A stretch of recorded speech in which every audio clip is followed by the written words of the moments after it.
5 tasty questions with world wine guys, Mike and Jeff, authors, Renaissance man, champagne lovers. All right, chaps. Question number 1. A good glass of wine is...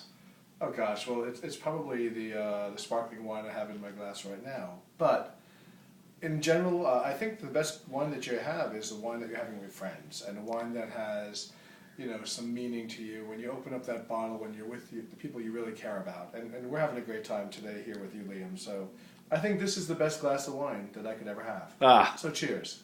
Cheers to you. Cheers. In your fridge at midnight. Mike, I go there. What will I always find? You will always find eggs. You will always find an assortment of cheeses, some blue cheese, some Gouda, some Locatelli, some Parmesan. You will also find truffle butter. So you can whip yourself up a beautiful omelet any time of day or night. That's true. I know this cookbook is important to you, but aside from your cookbook, the Fire Island Cookbook, what cookbook can you not live without? Oh, that's an easy one. It would definitely be Julia Child's menu cookbook. I mean, any of Julia's recipes are just, she's a goddess. To Julia. To Julia. Cheers. The dish that reminds you of home.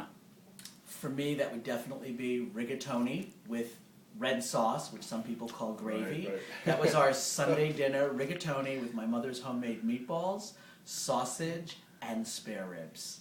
Oh, wow. For me, gosh, my mom is a great cook, but as a child growing up, I think I really loved her meatloaf. I mean, good old American meatloaf.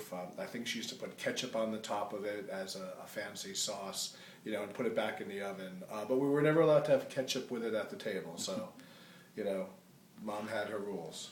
And finally, guys, Last Supper. You can have a couple of guests, dead or alive, famous or not. Who will they be? What will you eat? And what will you drink? Wow, that's a good one. Definitely, it would be a Corton Charlemagne to begin. So let's think, what goes with that? Some fabulous Burgundian. Honestly, with that, I would actually, since we've got that truffle butter in the fridge, Yeah. I would make polenta and truffle butter. Oh, that's... Because there's nothing like it. And shave some truffles on top. Yeah. And that would be great with the Corton Charlemagne. And quite frankly, it's my last meal. I'm not interested in suddenly making bizarre connections with dead people. So truly, we would have our best friends over for dinner and some family members. And Yeah. I think after that Corton Charlemagne, what we break into after that? Then I would probably consider maybe a Avoni Romane or maybe a Dominic Romani Conti or something like that. And again, gosh, maybe with a really fantastic, here's Julia again, to her beef bourguignon. Beef bourguignon! May I pull up a chair? Please do, please do, yeah. Well, you would be there because we're going to have our friends there, so it would be a great evening. Mike and Jeff, tasty answers. Cheers. Cheers. Cheers.